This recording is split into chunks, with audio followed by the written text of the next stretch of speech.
മുഹമ്മദ് റഹീസ് കൂടി ചേരുന്നു world cup ഡെസ്കിൽ നിന്ന്. മുഹമ്മദ് റഹീസ്, കാത്തിരുന്ന നിമിഷമായിരുന്നു അർജന്റീനയുടെ ലിയോണൽ മെസ്സിയുടെ ആ റെക്കോർഡ് നേട്ടം.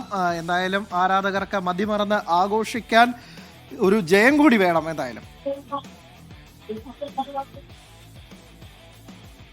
കളിക്കാരൻ അല്ലെങ്കിൽ അർജന്റീനയുടെ കളി കാണാൻ പ്രഷർ ആവശ്യമില്ലാത്ത ഒരു വേൾഡ് കപ്പ് എന്ന നിലയ്ക്കാണ് നമ്മൾ ഈ ലോകകപ്പിനെ കണ്ടത്. പക്ഷേ നിലവിൽ അത് അർജന്റീനിയൻ ആരാധകർ ഈ മുഹൂർത്തത്തിൽ സമ്മതിച്ചു തരുമോ എന്നറിയില്ല. കാരണം അത്യാവശ്യം നല്ല പ്രഷറിൽ തന്നെയാണ് ആരാധകരുമൊപ്പം താരങ്ങളും ഒക്കെ തന്നെ ഉള്ളത്. തുടർച്ചയായ 2 ഗോൾ അവസരങ്ങൾ ഇപ്പോൾ ലഭിച്ചു. ഒരവസരത്തിൽ തന്നെ 2 തവണ ഗോൾ നേടാൻ കഴിയുന്ന തരത്തിലേക്ക് ഒരു മുന്നേറ്റം മാറി. പക്ഷേ ആ മുന്നേറ്റം ഗോളാക്കി മാറ്റാൻ അർജന്റീനിയൻ താരങ്ങൾക്ക് കഴിഞ്ഞിട്ടില്ല. മാത്രമല്ല ടീമിന്റെ ടാക്ടിക്സ് സ്വാഭാവികമായിട്ടും അത് ഡിഫൻസീവിലേക്ക് പോയിരിക്കുകയാണ്. പരേഡസിനെ മധ്യനിരയിലേക്ക് കൊണ്ടുവന്നിരിക്കുന്നു, ടാഗ്ലിയാഫിക്കോയെ കൊണ്ടുവന്നിരിക്കുന്നു, ഒപ്പം തന്നെ ഡിപ്പോളിനെ പിൻവലിച്ചിരിക്കുന്നു. അങ്ങനെ ആ നിലയിലേക്കൊക്കെ അൽമാഡയെ പിൻവലിച്ചു. അങ്ങനെ കുറെ കൂടി ഡിഫൻസീവ് രീതിയിലേക്ക് കളി പോകുന്നു. 3 പോയിന്റ് എന്നുള്ളത് തന്നെയാണ് സ്കലോണിയുടെ ഇപ്പോഴത്തെ ഏറ്റവും പ്രധാനപ്പെട്ട ലക്ഷ്യം. അത് നമ്മൾ കഴിഞ്ഞ ലോകകപ്പിലും കണ്ടതാണ്. അർജന്റീനയുടെ പല മത്സരങ്ങളും എടുത്തു നോക്കിയാൽ അതൊക്കെയും കൺവിൻസിംഗ് ആയിട്ടുള്ള ഒരു ജയമായിരുന്നില്ല. പക്ഷേ ഒരു ടൂർണമെന്റ് ജയിക്കാൻ, ഒരു ലോകകപ്പ് ജയിക്കാൻ വേണ്ടത് വിജയമാണ്. അതിനപ്പുറത്തേക്ക് എത്ര ഗോളിന് ജയിച്ചു എന്നുള്ളതല്ല. അതുകൊണ്ട് തന്നെ ആ നിലയിലേക്ക് കളി കൊണ്ടുപോകുക എന്ന ലക്ഷ്യം വെച്ചുകൊണ്ട് തന്നെയാണ് ഇപ്പോൾ സ്കലോണി തന്റെ തന്ത്രങ്ങൾ മെനയുന്നത്.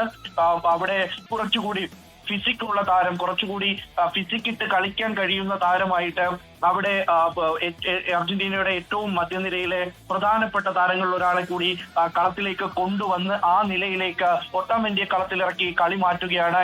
ഇനി ബാക്കിയുള്ളത് ഈ ഒരു 2 മിനിറ്റ് എന്നുള്ളത് അർജന്റീനയെ സംബന്ധിച്ച് റെഗുലർ ടൈമിലെ 2 മിനിറ്റും ഒപ്പം തന്നെ ഇഞ്ചുറി ടൈമിലെ ആ ഒരു സമയം മിക്കവാറും ഒരു 6-7 മിനിറ്റ് ഒക്കെയും അത്തരത്തിൽ മുന്നോട്ട് പോകാൻ സാധ്യതയുണ്ട്. അങ്ങനെയാണെങ്കിൽ ആ 10 മിനിറ്റ്, ഏതാണ്ട് ഒരു 10 മിനിറ്റ് കൂടി അർജന്റീനയ്ക്ക് പിടിച്ചു നിൽക്കേണ്ടി വരും 3 പോയിന്റ് സ്വന്തമാക്കാനായിട്ട്.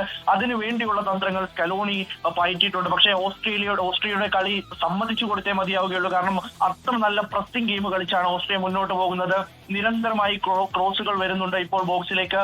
അർജന്റീന വലിയ തോതിൽ പ്രയാസപ്പെട്ടത് കൊണ്ട് തന്നെയാണ് ഇതൊക്കെ തന്നെയും ഡിപ്പെൻഡ് ചെയ്യുന്നത്. പക്ഷേ ആ ടീമിനെ സംബന്ധിച്ചിടത്തോളം അത് ഈ ഘട്ടത്തിൽ വളരെ നന്നായി എന്നുകൂടി പറയേണ്ടി വരും. കാരണം ഒരു തരത്തിലുമുള്ള വെല്ലുവിളി ഇല്ലാതെ മുന്നോട്ട് പോകുന്നതിനപ്പുറത്തേക്ക് കുറച്ച് ഡിഫൻസീവ്ലി കൂടി കളിച്ച് മുന്നോട്ട് പോയി നിൽക്കണം എന്നുള്ള നിലയിലേക്ക് കാര്യങ്ങൾ പോകുമ്പോൾ അർജന്റീനയുടെ ഒരു മുന്നേറ്റം ഒക്കെ ഈ നിമിഷങ്ങളിൽ 5 മിനിറ്റാണ് ഇഞ്ചുറി ടൈമായി നൽകിയിരിക്കുന്നത്. ഇപ്പോൾ നിശ്ചിത സമയം കഴിഞ്ഞിരിക്കുന്നു. നിക്കോ ഗോൺസാൽസിനെ ഫൗൾ ചെയ്യുന്ന കാഴ്ചയാണ് കണ്ടത്. എന്തായാലും അതിലും അല്പസമയം കൂടി പോകാൻ സാധ്യതയുണ്ട്. 5 മിനിറ്റാണ് അധിക സമയമായി ഇഞ്ചുറി ടൈമായി നൽകിയിരിക്കുന്നത്. 5 മിനിറ്റ് കൂടി പരമാവധി പിടിച്ചു നിന്ന് ആ 3 പോയിന്റും അടിച്ചെടുത്ത് നോക്കൌട്ട് ഉറപ്പിക്കുകയായിരിക്കും അർജന്റീനയുടെ ലക്ഷ്യം. ഇനി കൂടുതൽ ആക്രമണത്തിനൊക്കെ തന്നെ ശ്രമിക്കാതെ പരമാവധി പന്ത് കൈവശം വെച്ച് എല്ലാ തരത്തിലും പന്ത് അടിച്ചു കളയുകയോ ഇല്ലെങ്കിൽ ക്ലിയർ ചെയ്ത് കളിക്കാൻ തന്നെയാണ് ശ്രമിക്കുന്നത്. ഇപ്പോൾ ലിയോണൽ മെസ്സി ആ ഫൗളിന് കിട്ടിയ ഫ്രീ കിക്ക് എടുക്കാനായി വരുന്നുണ്ട്. എന്തായാലും മെസ്സി അത്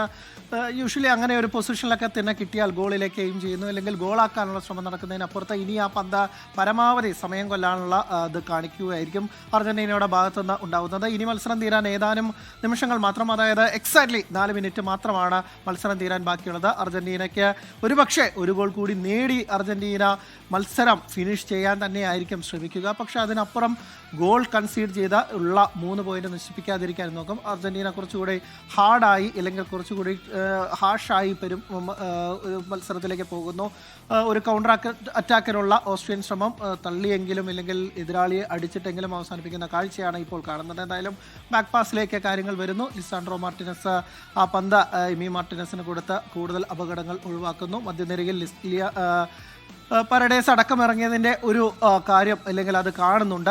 കുറച്ചുകൂടി ഡിഫൻസീവ് ലൈനിലേക്ക് അർജന്റീന പോകുന്നു എന്ന് തന്നെയാണ്. പരഡേസ് ഒക്കെ തന്നെ കഴിഞ്ഞ കോപ്പ അമേരിക്ക ഫൈനലിൽ നമ്മൾ കണ്ടതാണ് ലിയാൻഡ്രോ പരഡേസിൻ്റെയൊക്കെ തന്നെ പ്രകടനം. അദ്ദേഹം എല്ലാ തരത്തിലും ഒരു തരത്തിലും തന്നെ കടന്നു പോകാൻ സമ്മതിക്കില്ല എന്ന തരത്തിൽ നിന്നുകൊണ്ട് തന്നെ എതിരാളിയെ ഇടിച്ചിട്ടെങ്കിലും കഴിഞ്ഞ നെതർലൻഡ്സിനെതിരായ ലോകകപ്പിലെ ക്വാർട്ടർ ഫൈനൽ മത്സരത്തിലൊക്കെ തന്നെ നമ്മൾ കണ്ടതാണ് എത്ര കണ്ട് ഡിഫൻസീവ് അതിൽ സഹായിക്കുന്ന താരമാണ് ലിയാൻഡ്രോ പരഡേസ് എന്നുള്ളത്. എന്തായാലും ഇപ്പോൾ ഒരു ഫ്രീ കിക്ക് ലഭിച്ചിരിക്കുകയാണ്. അത് ക്ലിയർ ചെയ്ത് കളയുന്നു. അർജന്റീനയ്ക്ക് ഒരു 3 മിനിറ്റ് കൂടി പിടിച്ചു നിന്നാൽ മാത്രമാണ് 3 പോയിന്റ് കിട്ടുകയും റൗണ്ട് ഓഫ് 32ലേക്ക് മുന്നേറാൻ സാധിക്കുകയുള്ളൂ.